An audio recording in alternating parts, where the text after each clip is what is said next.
I don't really know how to start shows. Come on now, don't start liking me now. So yeah, I'm funny compared to, well, you'll see later. I stand for mayhem! I know a lot of idiots who think a lot of is mean-spirited just because it goes against what they believe. But the relief of comedy is it takes things that aren't funny and it allows us to laugh about them for an hour. We got a purple suit to buy and a gigantic coffin. Why are you laughing? Evening, everybody. Welcome to another episode of Why You Laughing, a history of comedy podcast.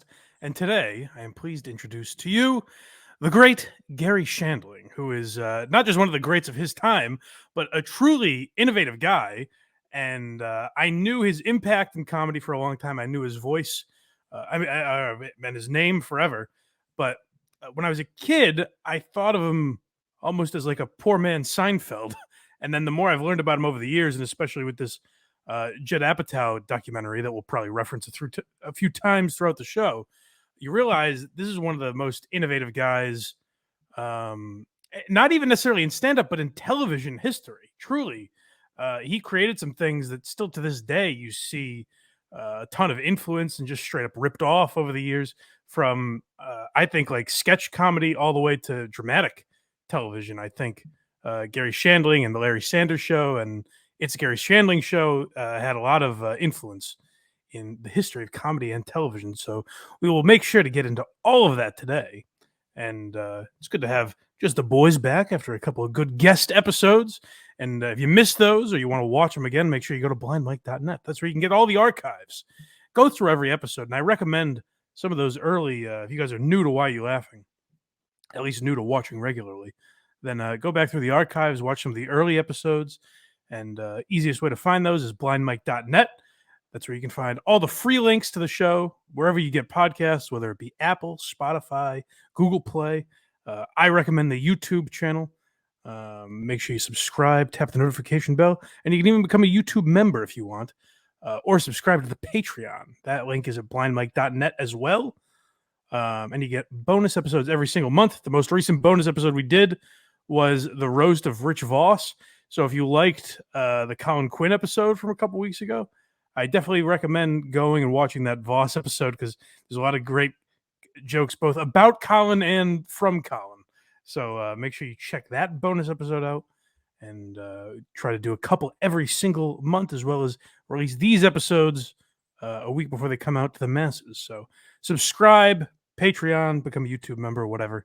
And we appreciate it. If you go on the YouTube and click playlists, there's a Why You Laughing one with all of the videos in order in which they came out. Makes it yes. Yeah, exactly. And I like the ones with the least amount of views, honestly. Those are usually the best episodes because for whatever people see like Jackie Gleason and they don't know him, so they don't care. But episodes like that, I definitely recommend because I find a lot of those guys to be the most interesting. I agree. But speaking of interesting guys, I definitely think Garry Shandling fits into that category because, like I said, when I was a kid, I kind of thought of him in this Paul Reiser sort of category where like, oh, he's an observational comedian trying to be Seinfeld. And it's like, oh no, he was Seinfeld before Seinfeld. Seinfeld actually took a lot from him, I think.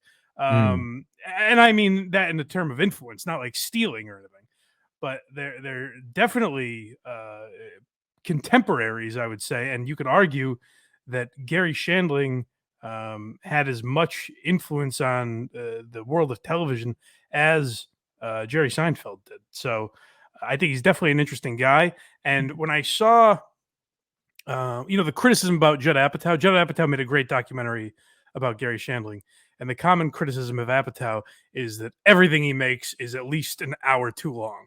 Yes. So when I turned on this documentary to prepare for this episode, I thought we would be spending an hour at Leslie Mann's house or something. But honestly, I didn't think there was that much fat on it. Like, you could definitely shorten it, I'm sure.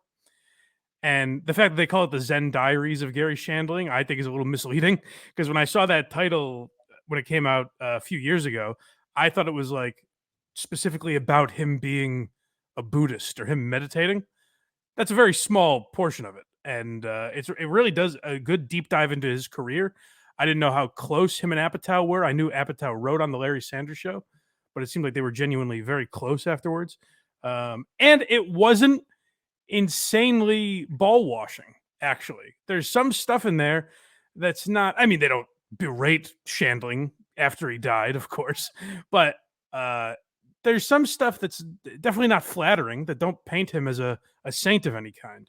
So we'll definitely get into all of that today. But we'll start in the early years of Shandling, where when he was a kid, his brother suffered a it was it. Damn, I'm forgetting the disease now. Multiple sclerosis. That can't be right. Myeloma? I don't know, something like that. Leave in the comments what Garry Shandling's brother suffered from. I should have written it down, but he died when he was 13. Barry Shandling, which sounds like if I was making up Garry Shandling's brother that died, his name would be Barry Shandling. Died when he was 13 and Garry was 10 years old, and that kind of caused. This was very weird, and they talk about this a lot throughout the documentary. Cystic fibrosis. Cystic fibrosis. Thank you. I'm sorry. I should have remembered that. But he's talking to Maron about this. I think our first few clips are from WTF with Mark Maron that he did. And he's talking to Maron, and they mentioned his childhood, and he's like, yeah, I had a brother that died when I was 13. He kind of glosses right over it.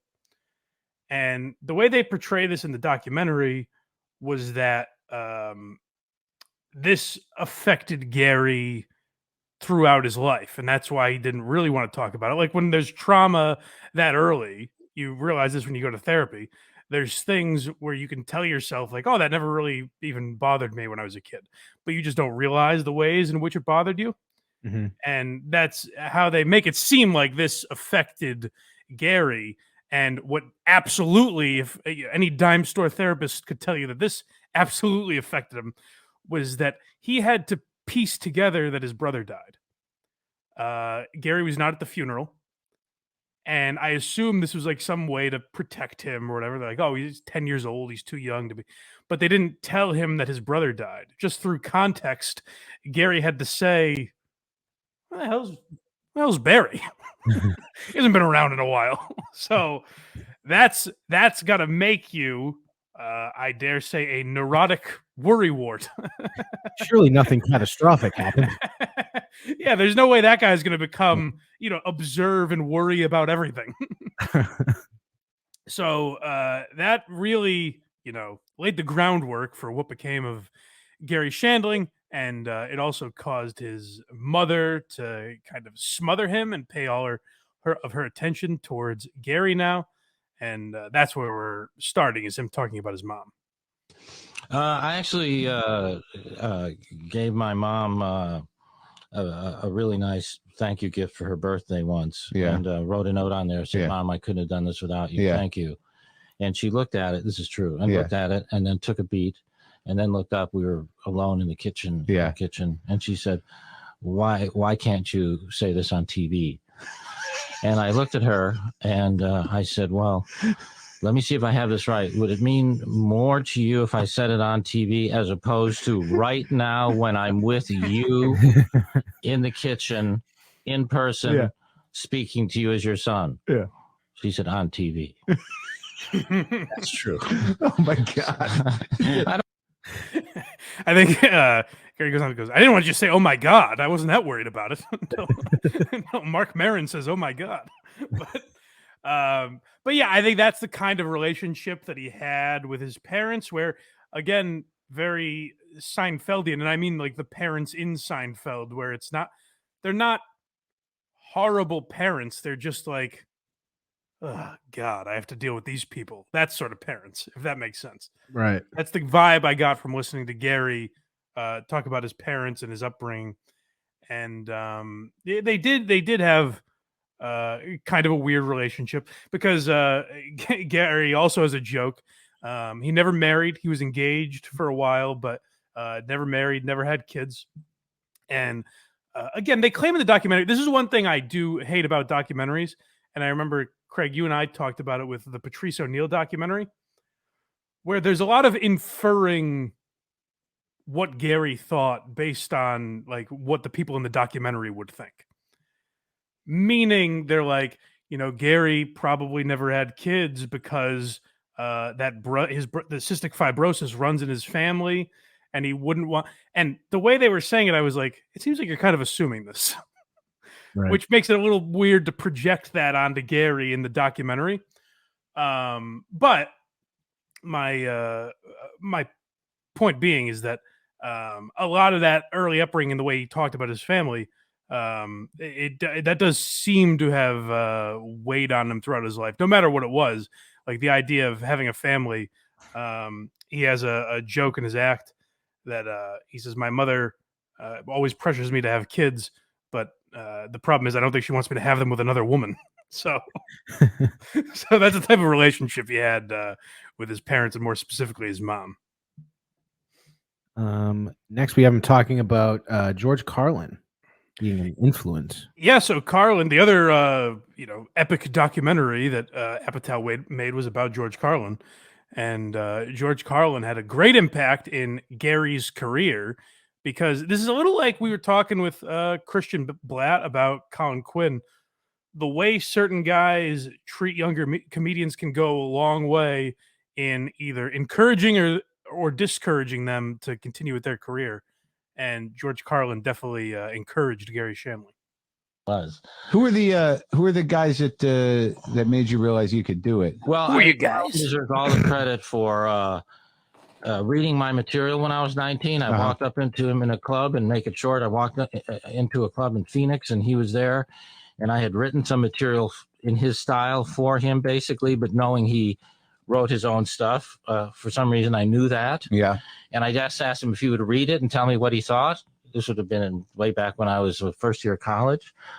And he said, "Yeah, come back tomorrow night." And I went back, and he had read it. And it was really shocking. There was my material sitting in his dressing room on a little table. And he said, "I read it, and there's something funny on every page, and it's very green. But if you're thinking of pursuing it, I would." And I think that's what really made me go forward. I think that's really what made me go forward, because I moved from Tucson then to LA after I graduated from U of A. Yeah, one of the greats said, "Hey, keep going." So I went, you know what? That's probably a good spot to go. You see, I think he knows what he's talking about, this George Carlin. I mean, I love stories like that, just because there's so many instances where, someone at George Carlin's level is like, fuck off, kid. Right. And now, sometimes that motivates the person to be like, one day I'm going to tell George Carlin to go fuck himself, or whoever it would be. But it is always a much nicer story when the guy is actually cool and what you want him to be. And it seems like George was that for a lot of young comedians. That's our pal Joe DeRosa. His famous "keep kicking him in the nuts" tattoo is because that's something that George Carlin said to him as a young comedian. So I think guys like George, it's nice to hear that they're good, the young comics, when they're good, because it's kind of like the thing we talked about with Dat Fan is like, Bastard. sometimes when they're nasty to you, it's not just to be a dick, it's to almost motivate you a little bit and break the weak. But Gary was in a position where his stuff was good enough that George didn't shit all over him, I guess. Yeah, I heard George used to trip blind guys on the sidewalk and said, It was a motivating factor. Next, we have him talking about Sanford and Son. So he was kind of a prodigy at a very early age. He got into television writing, and the first show he officially worked on was our boy Red Fox and Sanford and Son. Weren't a comic. You didn't start in. No, comedy. I started as a writer. I wrote on after college. I wrote for Sanford and Son I was like 25 years old. Did you think Red Fox was hilarious? I thought Red Fox was funny, but I was learning to write scripts. Right. And then after I wrote 3 of them that they shot, I was confused, because I was kind of wondering how you write more than 3. Why do you write 20? Why do you write 40? Right. And I had a therapist then, which was very fortunate. And I said, I think something's wrong with me, because anyone would be happy to be working on the #1 show at the time, yeah, and be making really good money. And why am I? She said, "You're bored." And it struck me like a therapist saying everything my mother had never said. That's how it struck me. Right. because I was always taught that it was you're a problem. Right. Well, she said you're bored, and I never thought of it that way, and that's when I started to do stand up because I was bored. It's a weird reaction to "Is Red Fox funny?" Well, I found it interesting though because that's something that plagued Shandling's entire career is that idea of boredom or getting antsy or wanting to change what he was doing or getting sick of what he was doing in the moment. And that's kind of what inspired him to getting into stand up is just doing something different, and performing didn't feel as mundane to him as writing. And another interesting story he tells about that is that so he gets these 3 Sanford and Sons, and I think an episode of Welcome Back, Kotter as well. He writes them and gets them on air. There's a big difference. Like once you hear enough of these guys talk, you learn that there's a difference between like writing for a show and getting a show on air. So getting 3 episodes of Sanford and Son on air is a huge deal. And Garry called, some big time agent to try and get him to sign him. And he described it as like, he's like, I'm talking to this guy and he's literally yawning on the phone. He's bored. He's like, okay, so you wrote 3 Sanford and Sons and a Welcome Back, Kotter. Have you submitted them anywhere? And Gary's like, what are you talking about? They were on air. And the guy's like, they were on air. What do you don't have an agent? What's wrong with you? He's talking to your therapist. Yeah, right. So Garry has no idea how successful he is at this time. Like, and that's something that would motivate a lot of people to just be a TV writer forever. Whereas Garry was like kind of bored of it. The other thing that clip made me think of is in the episode we did about Red Fox, we heard him say that, like the writing staff was all white. And he's like, how are these people going to write for the idea of like a poor black family or, father and son, whatever? How is a room of white writers going to understand, the lingo and everything? And sometimes I think like, well, it's a matter of perspective, I guess, what their upbringing was and everything. And then you realize one of those writers was Garry Shandling. Like, I could see him not writing for Red Fox, I guess. Brilliant guy, but I can understand why Red Fox is like, they don't get me, these guys. It does make more sense. Yeah. So he gets into stand-up. What's our next clip before? Because I do have one story I want to tell before I think we get into that. I'm talking about the talk show. Okay, before we get into that, I will say real quick, I guess another motivating factor for him to pursue stand-up more than television was he had a near-death experience where basically he got into a car accident, rear-ended someone, something like that. And he gets out to check her vehicle. He's talking to her, and it doesn't seem like there's a ton of damage done. And he says he gets on the ground to see if there's any damage like underneath the car. And at that moment, a car comes on his side and just smashes him. Scar across his head. He's hospitalized for weeks, and he almost died. And he says in that time where he was, knocked out at the hospital, he had like sort of an out of body experience where, God or some voice said to him, do you want to keep living as Garry Shandling? And he said, yes, without thinking, is how he describes it. And then I guess he was like, fuck, I'm still Garry Shandling. So he had kind of a crazy experience like that. It's interesting the amount of people we've talked about on this show that have had like brain injuries or been in horrible car accidents. It changed their life, not for the better, but like they became funnier afterwards somehow. Kinnison being the most famous. Kinnison, Roseanne. I think there's another one we talked about recently. I can't remember. But yeah. So they said after that, Garry basically became more insistent on pursuing stand-up and just in general kind of doing what he wanted, sort of a you only live once type of mentality. He got into meditation and Buddhism and all this kind of stuff as well. So now I think the next couple of clips we jump around a little bit. The timeline that I have these ordered in isn't 100% perfect, but we're talking about the idea of having a talk show right now, and we'll get more into him being on the Tonight Show and filling in for Johnny Carson and things like that. But this is a little bit of him talking about that here. you did Larry Sanders, I mean, how close were you to being offered a regular position as I had to make a decision right before.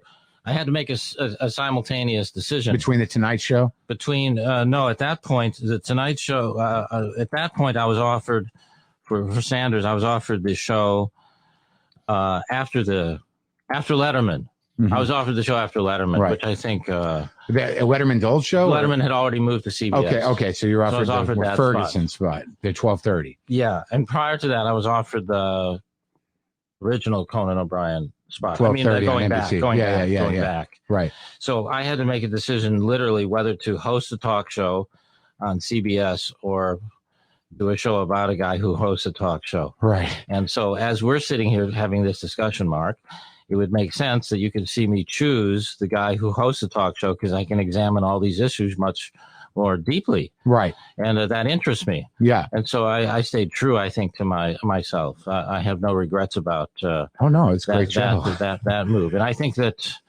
you would probably be sitting behind a desk hating yourself right now if you had made a different decision. I think that's probably true. That's amazing perspective, because if you just look at it on the surface, and I think a lot of people probably would look at it this way and say that rumors were that Garry was offered $5 million to take over for Letterman on NBC. $5 million a year, which is, wild money at that time. So you could look at that and say, like, he would have had a talk show for God. He could have been Conan O'Brien. That's how you could easily look at it. And Garry, even with, hindsight in his favor, says, like, no, I'm glad I did what I did. Now, the Larry Sanders Show, for anyone, and we'll talk a lot about it, but for anyone that's not aware of it, I recommend you go check it out, because it's like a mix of Entourage and 30 Rock set at a late night talk show, but there's more of a like the Office type feel to it, in the sense that you kind of like feel for, like, you grow to like the characters and feel for them in a way that's not the case on something like 30 Rock. So it incredibly innovative show. And what's interesting about Garry's decision is that the idea of turning down $5 million from CBS or NBC to do late night at virtually the peak of late night versus a show on HBO, when let's not forget, The Sopranos hadn't happened yet. This is 1992, I think, was when the Larry Sanders Show first aired. So this is not the HBO that we all know. This is like, I'm going to be on a cable station that very few people are going to see. It'll have a cult audience. The people that watch it will enjoy it, but it's not Seinfeld. It's not Friends, one of those. So that's an incredibly ballsy decision for Garry to make. But we'll get more, I think, into the Larry Sanders Show as we go on. So I don't want to shoot my wad here too much. Here we have him talking about his first Tonight Show. Yeah. So Garry's one of those guys that the Tonight Show did kind of make, in a way, but it wasn't as easy for him to get on as he was hoping. That night, did you just do the stand-up act, or did you get interviewed by Johnny Carson? Oh, just the stand-up act. I remember being upset later, like my fifth or sixth time, that Johnny still hadn't asked me over to the desk. And by the time he did ask me over to the desk, I was within weeks of them saying, "Do you want to guest host?"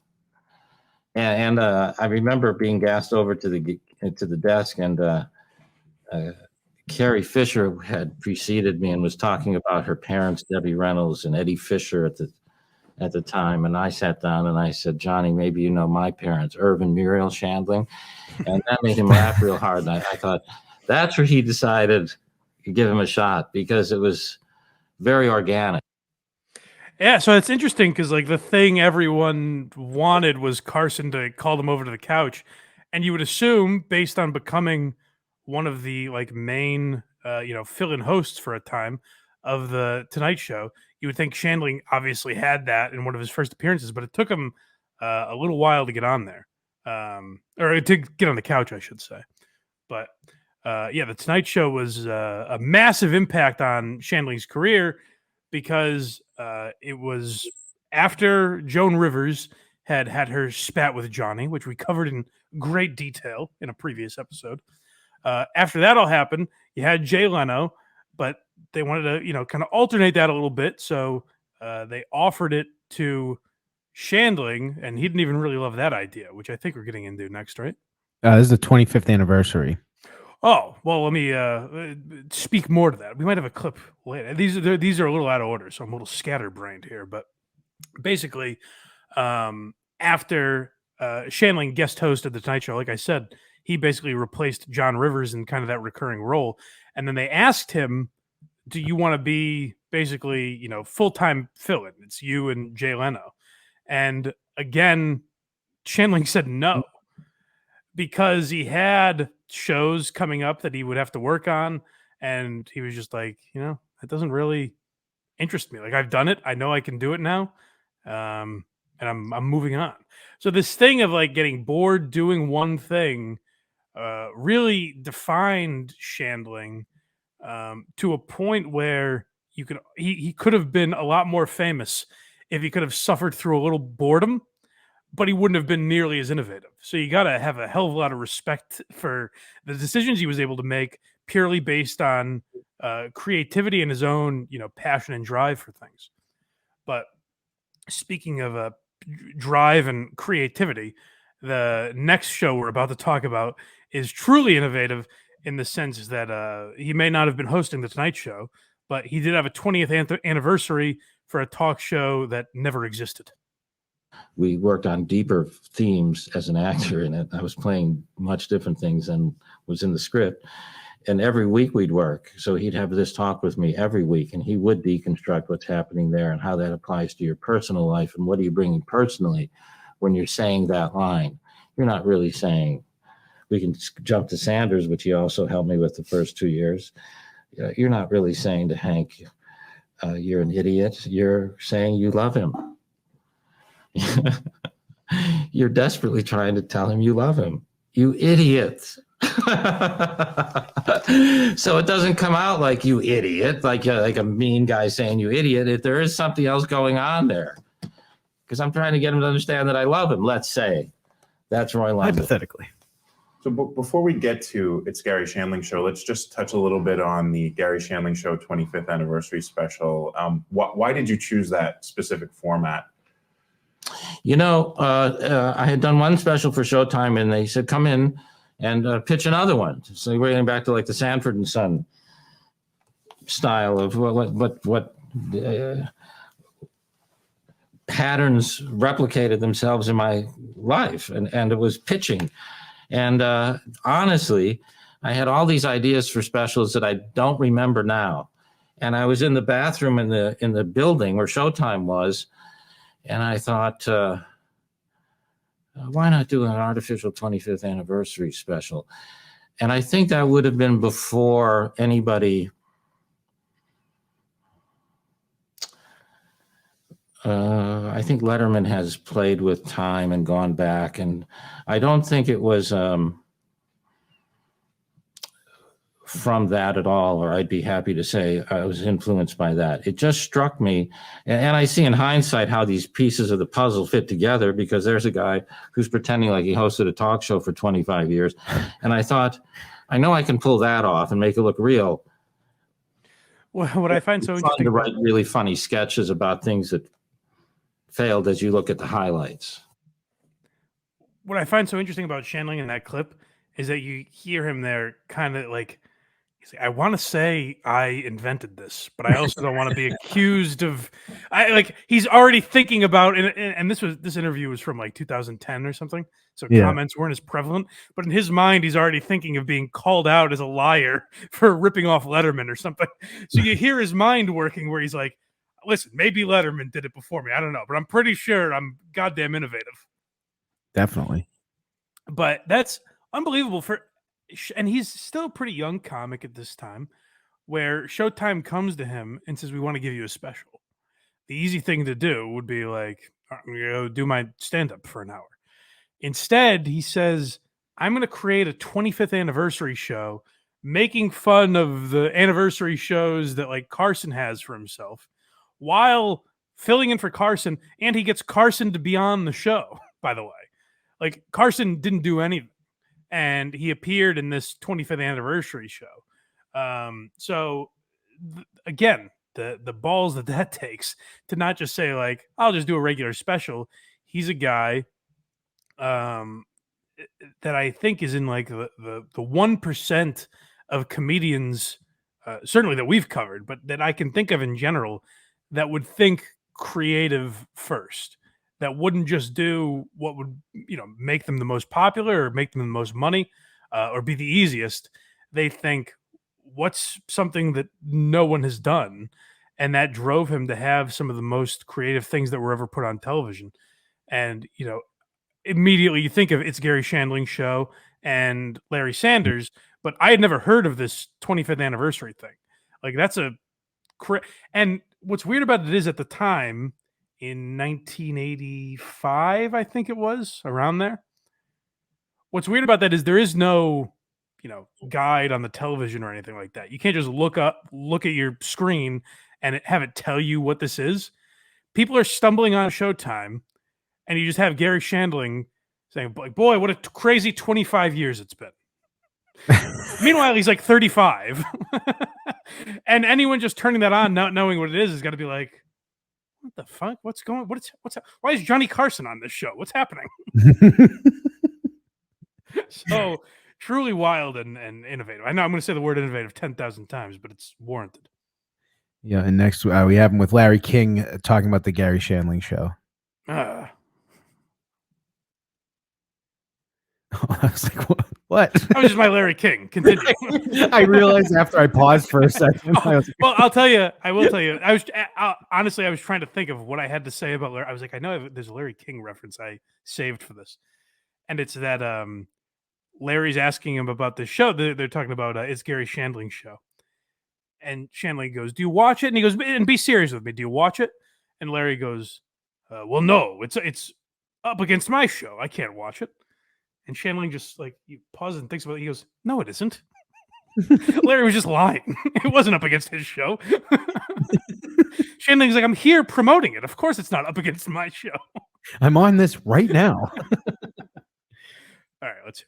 What is going on in his life? I play Garry Shandling. I play myself, a comedian who lives at home, and it's what goes on in my life. And next door lives my platonic girlfriend, and I have married friends, and it's about this single guy going through life and dealing with everything that one Sound familiar? And while that sounds like, what are you saying? Somehow there's humor in there. Is this something the other networks would not touch? Well, I think the other networks, wisely enough, try and stay away from me. I think that we tried to sell it to NBC. I had a development deal with NBC, and they've always been supportive. I host the Tonight Show and whatnot, and I have a great relationship with all of them. And the concept is very bizarre because I talk to the camera, and we go up into the audience, and it breaks all the rules of regular sitcom. NBC said, we're going to make Jerry Seinfeld and Larry David billionaires, actually, if you wouldn't mind. We're going to wait about 5 years. So when he's describing it, it sounds a lot like Seinfeld, but it wasn't at all, right. Honestly. It truly was very different.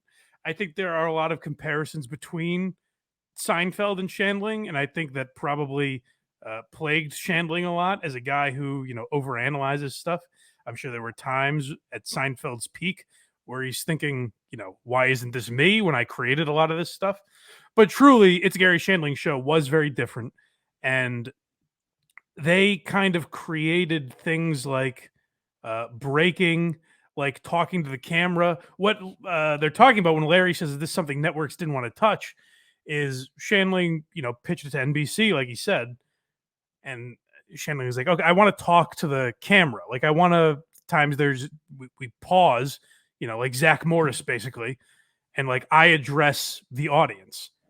And they're like, no, that's too weird. What if you talk to like your dog or something instead? And Shandling's just like, I can tell he would have gotten more money at NBC, but he's like, Showtime's going to let me do what I want with this. And by all accounts, I was surprised to hear this was the first, but like in the first season of the show, they do a parody of The Graduate. And they say that that's like the first show to ever do something like that, where an episode is basically parodying a famous movie. Which the reason that was so surprising to me is so many shows do that now. I mean, the show Community got to a point where, like, I'd be stunned if I found out Dan Harmon was not influenced by Garry Shandling, because Community got to a point where every episode was a movie parody of some kind. So like that's done all the time now. And Shandling was the first to do that kind of stuff. He was, they did say that I think George Burns had a show that was similar in the sense that like the characters knew they were in a sitcom, basically. But Shandling, yeah, also one of the first to do that. This reminds me a lot of the Tom Green episode, where the further we go in, we're like, this guy he's brilliant. He created everything. 20 years ahead. What the hell is going? Yeah, honestly, Shandling is a guy, and Tom Green was a little like this too. They're very different creatively, obviously, but Shandling's a guy that is plagued by being from the time he is and as innovative as he was. Because if he was doing this stuff, I mean, 6 years later, he would have been a billionaire. Right. You know, like if even with Showtime, if you're using Showtime and HBO, his shows were on Showtime and HBO. Now the biggest shows are on HBO or platforms like that, where you hear Garry. One of the interviews I took from, like I said, was from 2010, maybe 2011 at the latest, and he's saying that he's like, I just think the idea of regimented, scheduled shows is a thing of the past. Like the idea of, Friends is on at 9:00 and Seinfeld's on at 8:30 or whatever. That's going away. He was saying this 12 years ago. And now that's all it is. Now they're almost doing it like, hey, wouldn't it be crazy if we put one episode out a week instead of binge watching? Like Shandling was saying that over a decade ago. So this guy couldn't stop being innovative. It really is crazy. Yeah, I love these stories, especially because I'm not like super aware of him, really. Right. I don't think a lot of people are. Yeah. Yeah. But here we have him talking about the Tonight Show with or whatever you said, Larry King. Hello. Garry, I'd like to know what your feelings were about being asked to be revolving guest host with Jay Leno on The Tonight Show after the Joan Rivers dispute. A revolving host. Yeah, you get a little dizzy. Well, I don't know what to say about that. Jay, of course, is terrific, and he's terrific when he's on your show. I've seen him often, and it's great. I wouldn't want to host the Tonight Show any more than I do. I have 4 weeks this year, and coupled with the Showtime series and the movie I have to write. Too much to do. I'm just too perfect. busy. Yeah, it's hard to do everything as it is. Host. No, I mean, I couldn't be the permanent host because there's this talent barrier. No, I don't know how Johnny is funny night after night for 25 years. I mean, you know what it's like 25 you've been doing it that long, haven't you? Night after night after night. And there's not pressure for you to be funny on top of it, and you're a funny man, and Johnny to do it night after night. And, of course, David Letterman's funny night after night after night. You can't do that. Well, it's just amazing. I'm sure that it's something you have to become one with the show and whatnot to be funny night after night. And when I'm done hosting for a week, it's a pretty exhausting experience. The pressure's probably insane. It's got to be, and I think Garry was incredibly self-aware in that. And realized, and that's why he wanted to do a sitcom. And they would even talk about on Larry Sanders' show, which is just 13 episodes a season about a talk show. There were times in that, like, if he knew he didn't have to be around for a little while, they'd be like, "Where's Garry?" And they'd find out he just flew to Fiji randomly. Like, didn't say goodbye to anyone. He just got up and left and bought a plane ticket. Because he would get like bored or antsy or tired or drained. And the self-awareness, there's a lot of people that would have that opportunity, especially, again, this is almost 40 years ago, 35 years ago at this point. So he's in his 30s. He's not like a kid. But at that time in your career, if people backed up $5 million a year, that sort of opportunity, with the amount of eyeballs that late night television had at that time, you would jump at it and worry about the stress later. and for Gary to have the foresight to be like, I don't think I could do it night after night, and I'm not going to attempt it. I think that's incredibly self-aware. Like we talk on the Blind Mike Project, we talk about a lot of people that are not self-aware to a fault. Gary's self-awareness truly amazes me the more I learned about him. Imagine saying no to that. That like you would just say yes and then worry about the stresses later. I think that's what a lot of people would do. That first check clear, yeah, yes. Yeah, sure, whatever. Yeah, fine, thank you. But I think Seinfeld's another guy like that in the sense that the Seinfeld Chronicles was technically like they were originally talking to Seinfeld about late night television. He's one of these guys that they thought maybe could replace Johnny eventually or replace Letterman or whatever.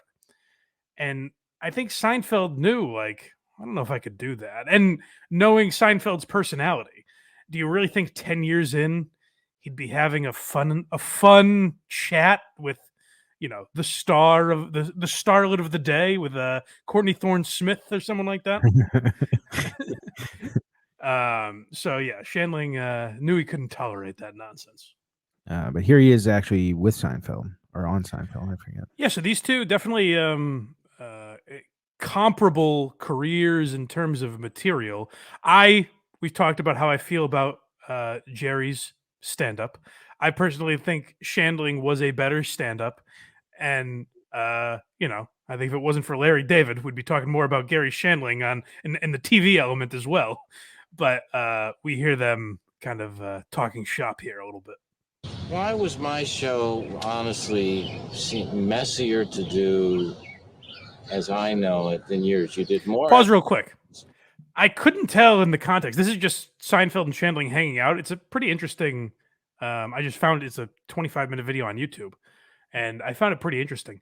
But through context, I could not tell honestly if they were talking about It's Garry Shandling Show or the Larry Sanders Show. I assume Larry Sanders because that became more popular and had more of a following where, like, still today, I've heard comedians reference watching the Larry Sanders Show growing up. Like, I think that had more of an audience and more of a cultural impact. And, you know, they'd have a lot of celebrities on there, I think, which drew some, you know, more mainstream eyeballs to it. So I think they're talking about Larry Sanders, but It's Garry Shandling Show is definitely the more comparable show to Seinfeld. On paper, it's like the same show on paper. Yes, yeah, like I said, it is very different. But yeah, when you heard Gary describe it, you're like, so Seinfeld, right? All the way down to the platonic female friend. Right, right. But yeah, I think he's talking about It's Garry Shandling Show. I'm just not positive. You did more episodes. How do you know what mine was? It feels that way. What feels? Back to the feelings again? Bringing up feelings. Why do I always feel like the girl when I'm with you? Because you pushed the revolving door. That's why. Well, because I'm trying to sort out. Supposed to do that. I'm trying to. Oh, I see. I'll answer your question if you want an answer. Do you want an answer? I don't think you're ready for it. Because my show was more of a performance show, whereas your show, a lot of the great humor of your show was brought to it by you had a different air on your show. You had a realism, right, that my show did not have. My show was very what would you call it? Presentational, situation comedy. The way you've seen it before, it was just, you know, the writing may have been unusual, but there was nothing really about the performance that you would say is anything different. Whereas your show, for me, stands out amongst all other sitcoms in terms of having its own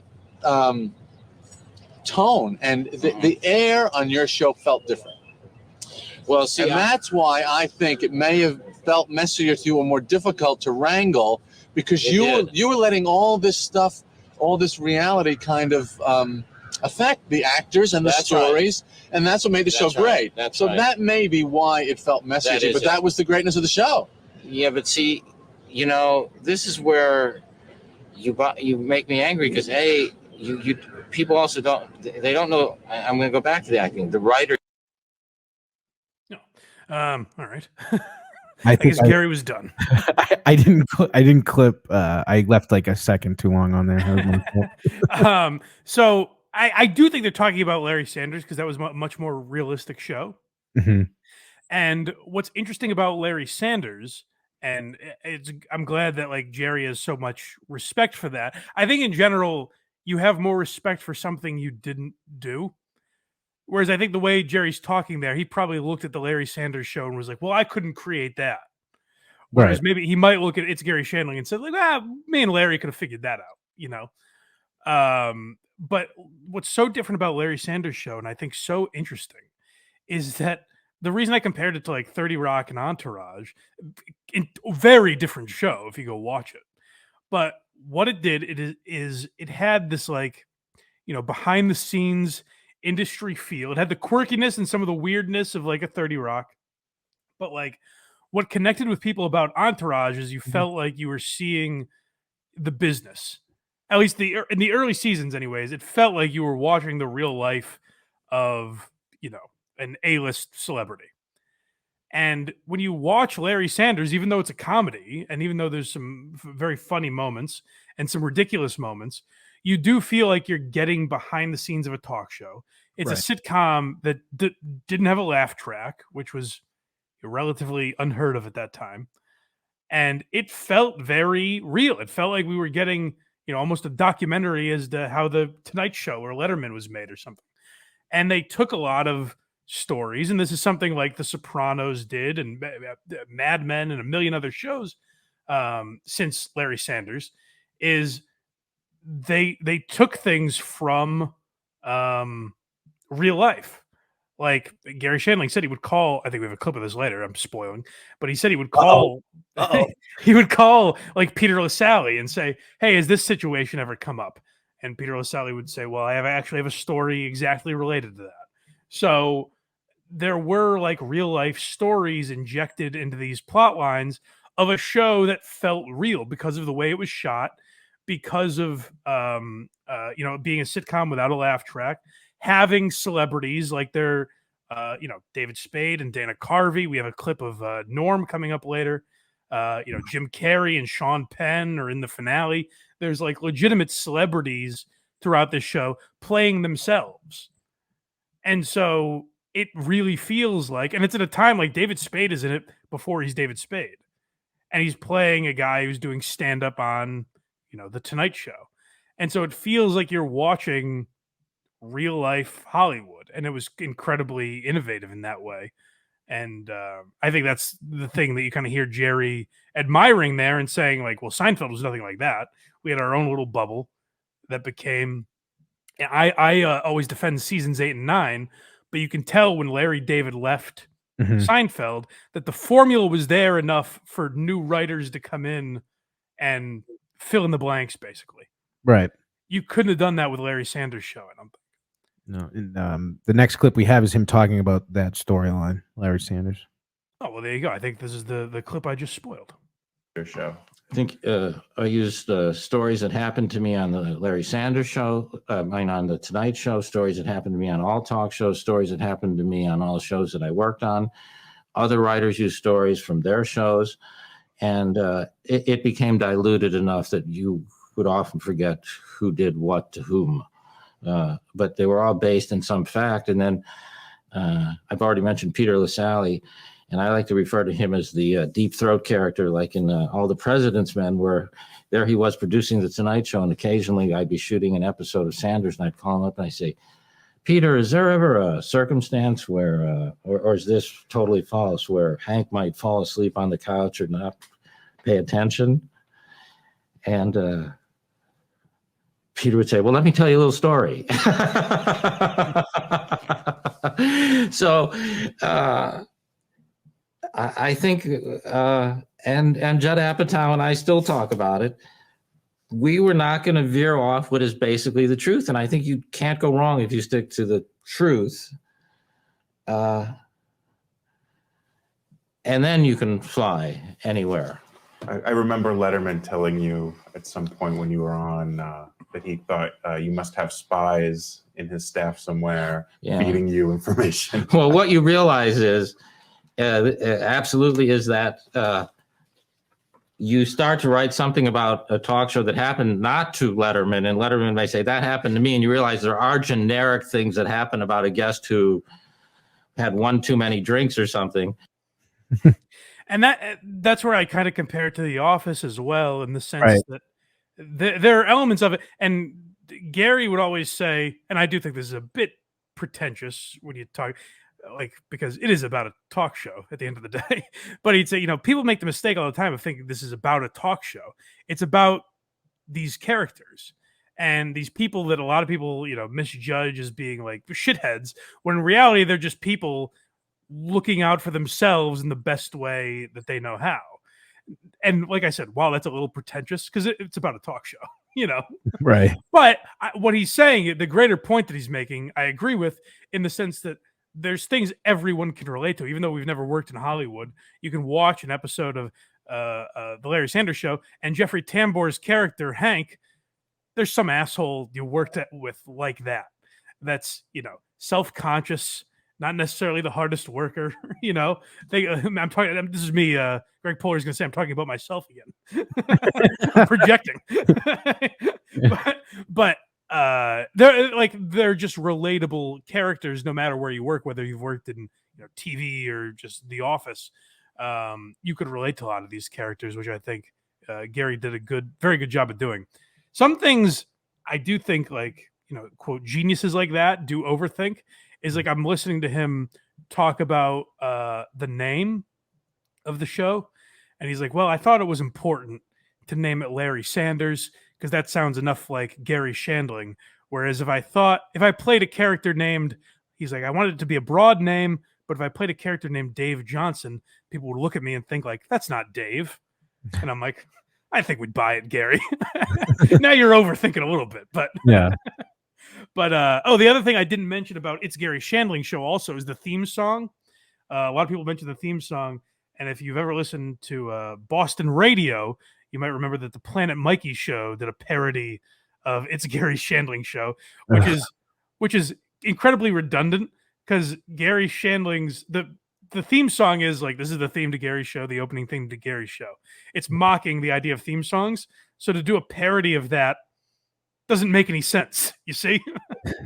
It's like holding two magnets up against each other. Opposite sides. Yeah.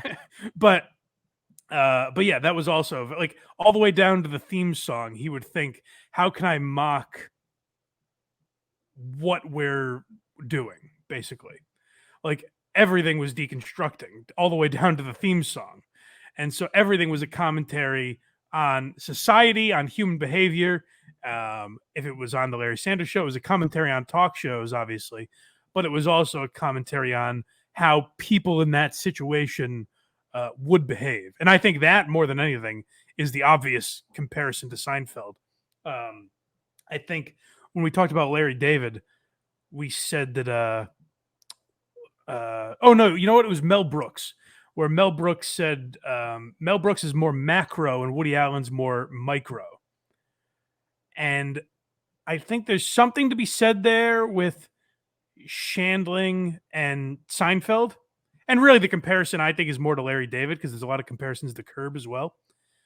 But I think Larry David looked at just basic human interaction and broke those down, whereas Shandling, there was a little more of a philosophical feel to some of the stuff he was commenting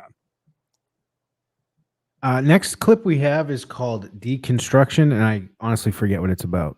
It's about exactly what I was just talking about, where he has to deconstruct everything he did. The 25th anniversary, It's Garry Shandling Show, Larry Sanders. These things are all deconstructions of the things they're supposed to be about, which is a very interesting theme throughout his career. What is it about sort of the deconstruction of these showbiz things that fascinates you so much? Well, I think it has to do with my interest in deconstructing life. You know, and the idea that life and death are two sides of the same coin. And I wrote something about the Dalai Lama told me that life and death are two sides of the same coin. And I said, just put it in the meter, man. Are you always on? But I think it's a deconstructing life. I think it's exploring life and what it's about. And, you know, You can't walk around in life constantly deconstructing it, but you can on TV because it's a step away from life. And that became literally everything. For whatever reason, the first show that came to mind after all the other ones I've mentioned is BoJack Horseman, which is just a cartoon on Netflix. And, you know, on the surface, it seems like it's going to be a goofy cartoon about a sitcom horse. And in reality, it's like this deep meta commentary on Hollywood and depression and alcoholism. And there's all these elements to it that you're not expecting. And I think that's where a lot of true geniuses thrive. I think Bo Burnham's very similar. And we have a great moment between Bo and Shandling coming up in a bit. But like, I think Bo's very similar where, you know, you get into the business of Hollywood and there's certain types of people that all they can do to survive, to not kill themselves for being in this kind of phony, vapid world, is to poke holes in it and make fun of it. And I never realized, again, I thought Shandling was like a straight-laced observational comedian. I never realized until, you know, watching a lot of these interviews with him, watching a lot of Larry Sanders Show, and particularly the documentary that Apatow made, what a, you know, deep introspective guy and creative guy that he was. Next, we have him talking about the Brad Gray lawsuit. So this is where things started to change for Garry in a bit. And his fiance, I mentioned his fiance, you know, he didn't want to have kids. That was a kind of the nail in the coffin of their relationship. They were together for, I think, 7 years, and she was on the show. And they broke up, and shortly after, I think a matter of days or weeks, she found out she'd been fired from the show. And she has a line in this documentary that I found really interesting, where she says, we started out making fun of the industry, and then somewhere along the line, Garry became the industry. And I thought that sort of conversation is what made the documentary interesting to me, because I was like, oh, this isn't a completely glowing piece about Garry Shandling. It showed some of the foibles that he may have suffered from. But out of that, so she sued for wrongful termination because, you know, it did appear to be a personal gripe that she got fired for. But through that lawsuit, we learned that Brad Gray, who was Garry's agent at the time, longtime agent actually, and he owned 50% of the Larry Sanders Show. And it turns out he was using that as leverage to basically get deals for his other clients. So, you know, like with HBO, he would negotiate for other clients in other capacities using the Larry Sanders Show as leverage. And I also think there were other ways it's too complex for an idiot like me to fully grasp. But basically, Garry Shandling looked at this See, he was right. He was right. He is a Larry. Yeah. He looked at this as a massive betrayal, obviously, and wound up suing Brad Gray for a hefty sum. But you know, I'm in the middle of a lawsuit, and there are stories being used to proliferate certain aspects of that lawsuit, which I, you know, don't necessarily want to get into because it's a difficult circumstance that I can't discuss much. Yeah, I know a little bit about it. I mean, I've read the Lynn Hirschberg piece about it. I mean, I think sued your manager for $100 million. Yeah. Yeah. Not a little. Well, saying he was paying too much attention to building his own business and not looking after you. Well, there's a trust issue with a personal manager who is there to look out for your best interest by definition. And there are specific circumstances which I can't get into that my lawyer's David Boyes, who's prosecuting the Microsoft. David Boyes is your guy? And Larry Silverman here in New York both feel strongly about. And he does his job well. As do I. And for standing up for doing what I think is right. There's a price to pay, and there's a game to be played, and there's a lot of spinning being done that is common in America now. I think it's an incredibly unfortunate circumstance that our world has become one in which this so-called spin is used for certain agendas. There's a little bit of Carson in Shandling, I think, Yeah. in the sense that when you cross this guy, you're fucking dead to him. That's it. It's over. And Brad Gray was certainly in that camp. I think when you sue someone for $100 million, whether or not you win, you're basically saying our relationship is certainly over. I want to ruin your fucking life. And everyone related to you's life. So it seems like Larry did. I keep doing that now. Gary did not win the $100 million. I don't believe, but I think made out pretty nicely in a settlement in this lawsuit, and came away with a lot of the, as they phrased it, a lot of the properties that he wanted. And he was back on Charlie Rose years later talking about it, and there was a big smile on his face. So I don't know exactly what the terms were, but Gary was happy with whatever they settled on. But what's sad about this, and they did, so Bob Odenkirk plays what is supposed to be the Brad Gray character in a season of the Larry Sanders Show. And basically, they came back for that season because Garry Shandling said, like I said, Brad Gray owned half the show. And Shandling said, I just want to come back to prove everyone that Brad Gray did fucking nothing for this show. Which is, again, it's a little Carson, but you got to respect the hatred there, you know? Absolutely. Respect the game and hate. Without a doubt. But what was really sad in the documentary, here's how I look at this, by the way, guys. I know I keep referencing the documentary. There's nothing that we're talking about that isn't broached in that documentary at some point. This is the Reader's Digest version. They did a tremendous job. We're just trying to make it a little more palatable for you and not a 6-hour epic or whatever the hell it was.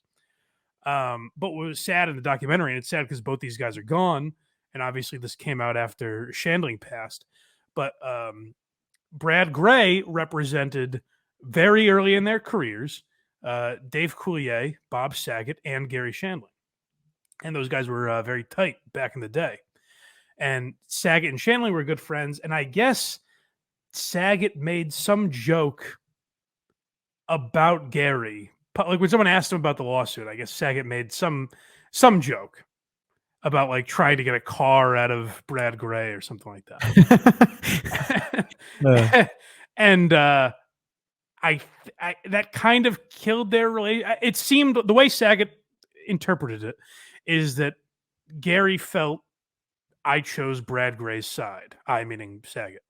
And he said they ran into each other once years later, and Bob was like, "Hey man, like I want you back in my life. We were such close friends. I miss you." And he said then we joked for a little bit, and then I would reach out to him after, and I never heard anything again. And Saget's like tearing up at this. It's very sad. It's the most like other than an episode of Full House, it's the most emotional I've seen Saget. He gets pretty emotional on that show. It was pretty tough, yeah. So that was very sad. But again, Shandling's one of these just like when he's done with you, he's done with you. I think he draws those lines in his head, and you know, if you cross him, you were donezo. He didn't. Again, I never knew the level of like power he attained in Hollywood, but like that show did put him kind of on a different level. And some people say like it changed him for the worse in that way. Again, at least that's how the documentary kind of spun it. In the interviews that I saw late in his life, I didn't get that vibe. You know, like he talked to Marin about these basketball games they would have, like these, you know, secret celebrity basketball games that he conducted. You know what? Here's where the documentary could have shortened up a bit. I don't care that he's building a house in 1990. I could have done without that. Wow. The man's been dead for years at this point. Right. I don't need to see the construction of his home. But wow, nice backsplash. But nevertheless, it was very good. Next we have stand-up. Yeah, so this is a clip from that I believe was not used. Judd Apatow unearthed this when he was making the documentary. And there's a full video on YouTube of Chris Rock, Jerry Seinfeld, and Shandling hanging backstage in a green room. And this is some of the stand-up from that night. How hypocritical the government is with Viagra. You take a drug like ecstasy, which I've never done. I've done agony and despair. Amazing joke. Waka waka. That is a good load. You can cry at just about anything. So, the ecstasy, which is a drug that puts you in the mood to have sex, that's illegal. But a drug that gives you a hard-on for no reason whatsoever, hey, fine. Take as much of it as you can. That's what's causing all this violence, is you got these guys taking Viagra with no one to have sex with, and they're walking around with hard-ons going, I'll fucking shoot this thing off. I'm gonna go get a gun. That's what they should actually have a 15-day waiting period for Viagra to make sure you got someone to fuck. Like they do with guns. What a great night. What a Gary, great night. how great were you? Sensational. What a great fun show. Well, I'm mostly just thinking about how I did. I wanted to make sure to keep that line in because I love that. I think it's such an insight to all comedians and insecure people in general, but generally comedians are insecure, where they're like, wow, well, this is amazing. Three legends hanging out and all crushing it in stand-up. And Shandling is like, yeah, I really am just focused on like how well I did or didn't do, you know? But also you can see there, I think like that's why I like his stand-up a little more than Seinfeld's. I just think he seems to be a little more relatable to me. He's a little He doesn't sound like a robot. exactly, yeah. He sounds like a regular guy. He'll curse here and there, and he just seems a little more relatable than Seinfeld ever did in his stand-up. But it is definitely, you can also see the similarities there as well, I think. Definitely. But yeah, this is a little more him and Seinfeld talking in the green room, right? Yeah, talking about doing nothing. Yeah, this is interesting, and again, I think it goes back to him putting such pressure on himself and worrying, like, am I going to get sick of this? Yeah, this is like 2001 or something. So after Larry Sanders had been done, and he kind of got rid of some of that stress, and he's talking about the relief that brings. Right. I think people felt the worst for you. You know, I think the audience was pulling for me. Yeah. Wish I could. So you're gonna start going it tonight. I'm gonna start. I think, yeah. Well, what are you gonna do? You're gonna do some gigs? So what are you gonna do with it? Go on TV? Why are you working? I'm just curious. You know what I really related to when you said I'm doing nothing, and if I did something, then I would have to drop that. Am I right? Right. That's drop everything. I totally relate that. Yeah. Right? Will relate to that completely. Yeah. There's a lot in that nothing. Yeah, there's a lot. That nothing might be the way you're supposed to live.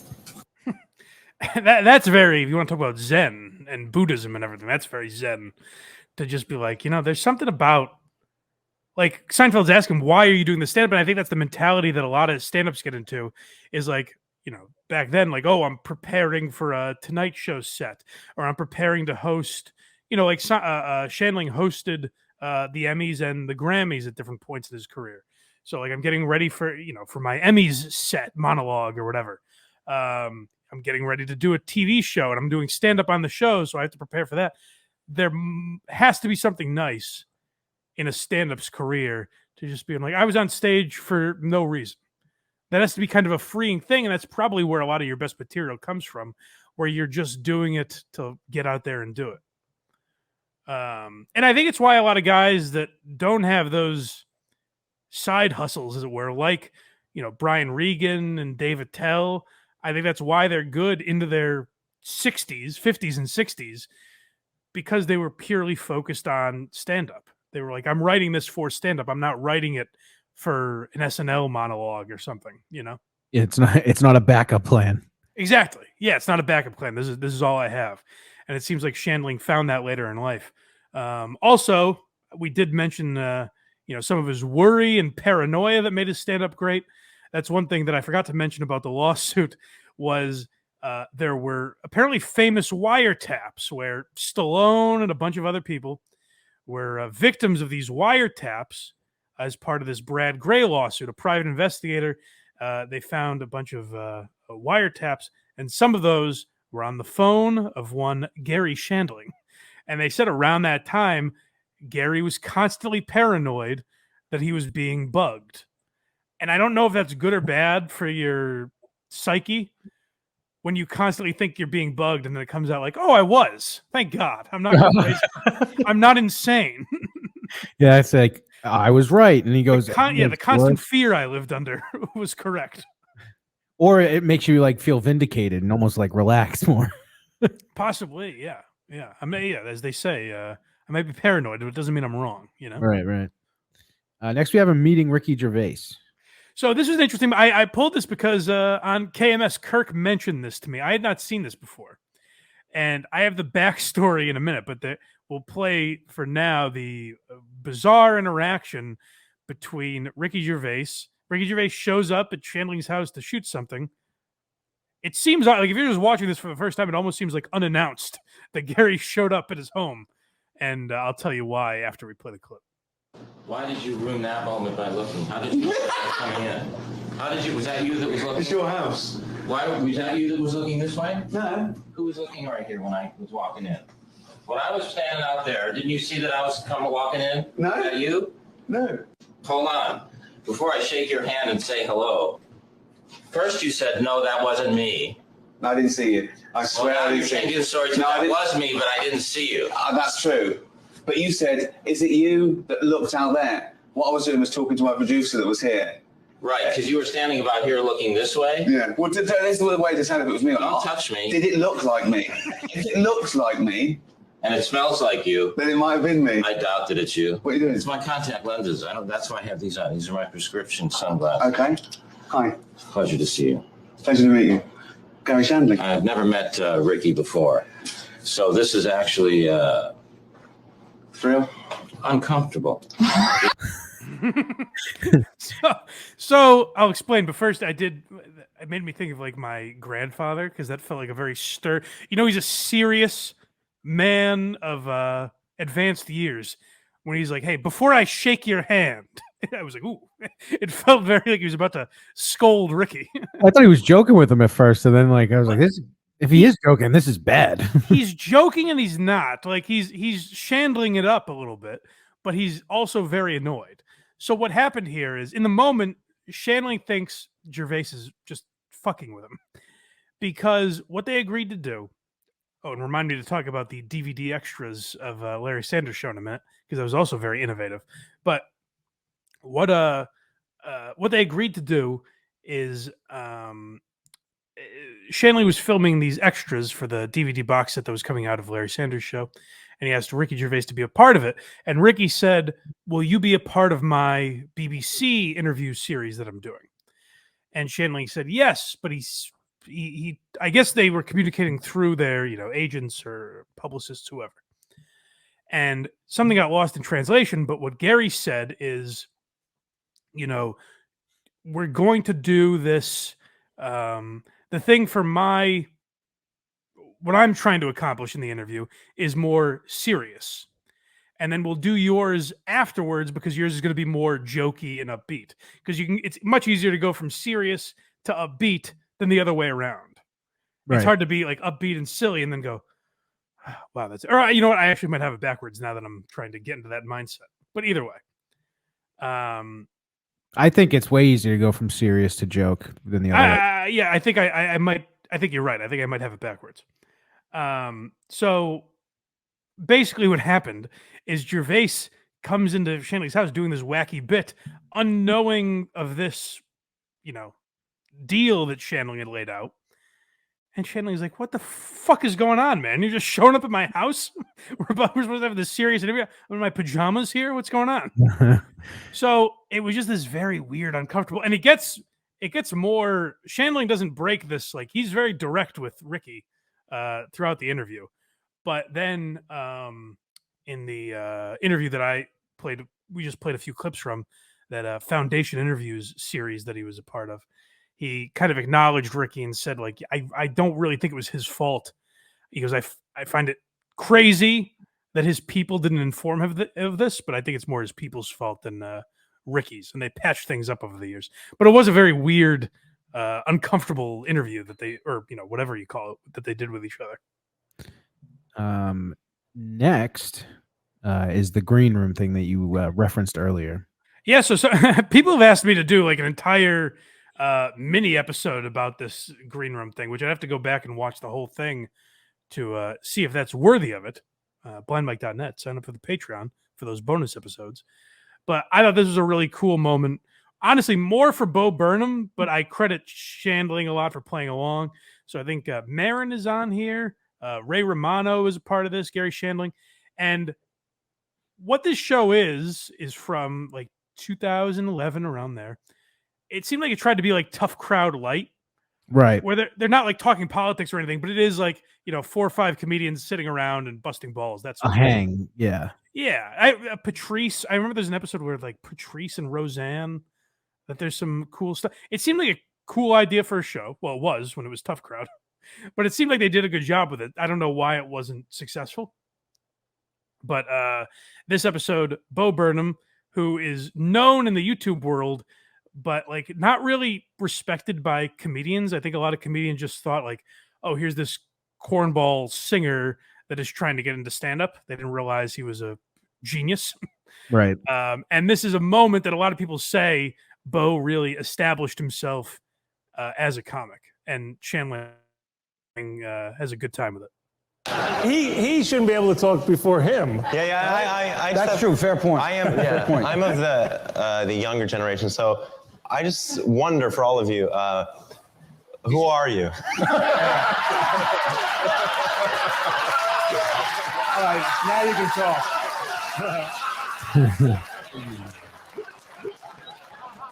It's so good. It's so good because it's so mutual.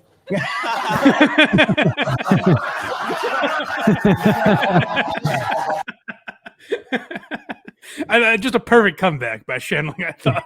But you could tell that's what's great, and that's what's drawn me to comedy over the years and things. The idea that Bo Burnham, like, they don't know who the fuck he is, and then he pipes up and just insults all of them, and Ray Romano's like, okay, now I respect you. Like, literally, that's the moment where Romano's like, okay, now you can talk. And so I thought that was a very cool moment. And later in that, Shandling, again, when you talk about the foresight of this guy and the innovation, he could see it in other people too, I guess, because he says to Bo Burnham, he's like, there's a quality in you, and I mean this as a compliment, that you're weird, and I think you see the world in weird ways. Yeah. Now, at this time, Bo Burnham's 20. He's singing songs about how people think he's gay. He wasn't that innovative. Like, he was very funny, but he wasn't this introspective, innovative guy that we now know him as. So for Shandling to call that out when he doesn't really know who the fuck Bo Burnham is, I thought that was incredible. It's a very cool interaction that they have with him. His face was perfect too, and he says he just like shuts his eyes. He's like, it's so mutual. So it's so mutual. Very funny, but which is by the way, it's like that's how it should have been. I'm sure Bo Burnham knows who Garry Shandling and Ray Romano are, but a lot of 20-year-olds wouldn't, especially Shandling. Right. But also Garry Shandling at age 60 at that time should know who the fuck Bo Burnham is. Right. Exactly. So it was a very cool moment, I thought. I think Bo was joking and Shandling was very serious. Yes. Yeah, he definitely was serious, but I think Bo earned his respect to the course of that sit down, whatever you want to call it. But we are at our last clip, and it's usually our favorite segment. I'm trying to think. Like I said, this is the Reader's Digest version of that documentary. I'm certain there's things we missed because the documentary is like 6 hours long, but they did a very good job. And what I really recommend is the Larry Sanders Show, because that's a great. I'm going through it now. I had seen episodes before, but I never sat down and watched it. And because I knew I was doing Shandling, I was like, let me sit down. It holds up. I mean, like perfect. If you told me it was airing today, if I didn't know that, Garry Shandling was dead and Jeffrey Tambor was 30 years older. But like beyond that, I'd be like, oh, it holds up so perfectly. Where can you watch it? HBO, Max, whatever the fuck they call it now. Oh, I have that. I will partake.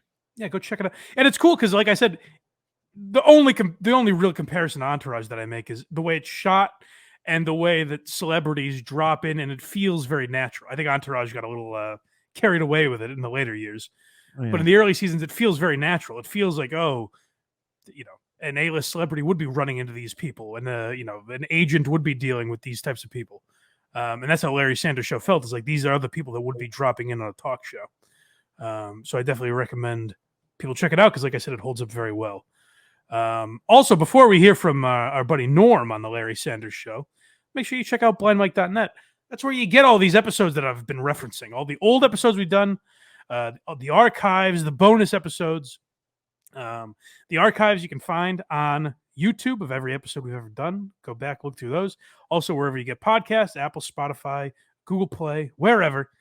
Make sure you subscribe, tap the notification bell. All that stuff helps our numbers, helps the algorithm, helps get more eyeballs on this program and ears.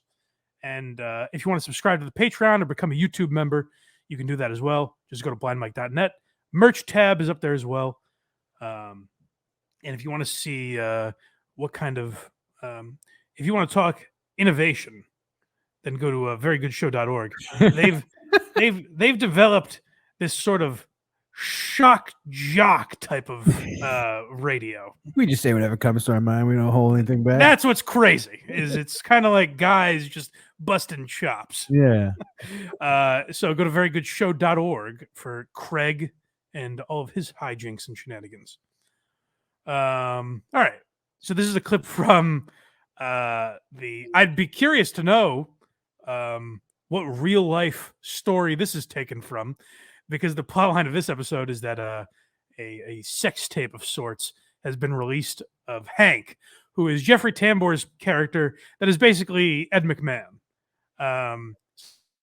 So imagine, Ed McMahon, a sex tape comes out of him at the peak of the Tonight Show, and your guest is Norm Macdonald. The only flaw in this scene is that Norm would have just said this stuff on air, but this is pretty great.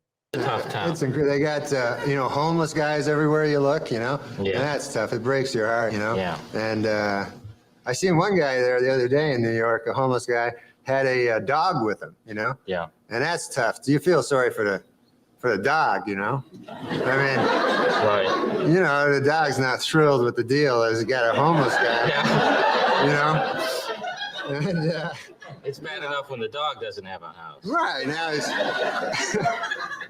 he's going, hey, I can do this by myself. I don't need a goddamn, It's like the longest walk in the world of the dog, He's just waiting. Well, why don't we take a break and then we'll come back and we'll talk some more. You want to do that? Yeah, that's great. Okay, you're just hilarious. We'll be right back with no flipping.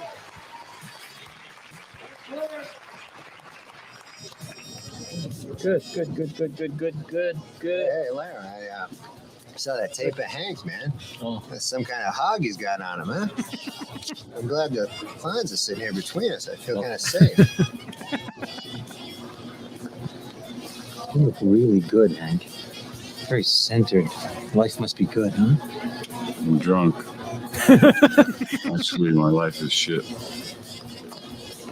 Well, it can't be that bad. I mean, I just heard that you are coming out with some kind of a tape, an exercise tape. Congratulations. What is that, a joke? What, are you trying to be funny? You can't just bang a jukebox and go, and all your problems disappear, Fonzie. It worked for me. Gotta go fuck yourself. Hey, you know this dear friend of mine. He brought everybody banana bread. He gave Larry his sweaters. Don't pick on him. You want to pick on somebody? Pick on Norm Macdonald. He didn't bring anything. Kidding me. You're very funny, mate. It's true. You're very funny. Really, I just want to say that my children love the news update you do on Saturday Night Live. Have you seen Hank's tape? Man, it's unbelievable. The guy's got a huge cock on it. It's all the way around. I think it's so great, and that I wanted to throw that in obviously for the Norm shoehorning that we love to do. Yeah, is a staple of this program. But also, like, I think it gives you a taste if you do want to go watch the Larry Sanders Show. That gives you a taste of what it is, where like everything's played so perfectly there, and they would have celebrities like the idea that they have Henry Winkler on and just bash his most famous character. Yeah. And kind of like shit on him a little bit, and he plays along with it. They found people that were willing to do that. And all I could think of is, like I said, the only flaw in the scene is that can you imagine if a tape came out and we found out that Andy Richter had like a 9-inch cock? Norm would have lived through cancer just to talk about it more. Yeah, he probably would have hosted his own show. Go watch the Larry Sanders Show. Go watch the Judd Apatow documentary, because I think Shandling is a guy that when you look at the history of comedy and television, I don't think Shandling gets enough credit for what he was able to create. I don't know if I've made that point enough on today's episode, but it is true. Yeah. So go check all that stuff out. Go to blindmike.net, support the show. Go to verygoodshow.org, support Craig. Thank you. And we will talk to you guys next time on Why Are You Laughing? Zip it up and zip it out.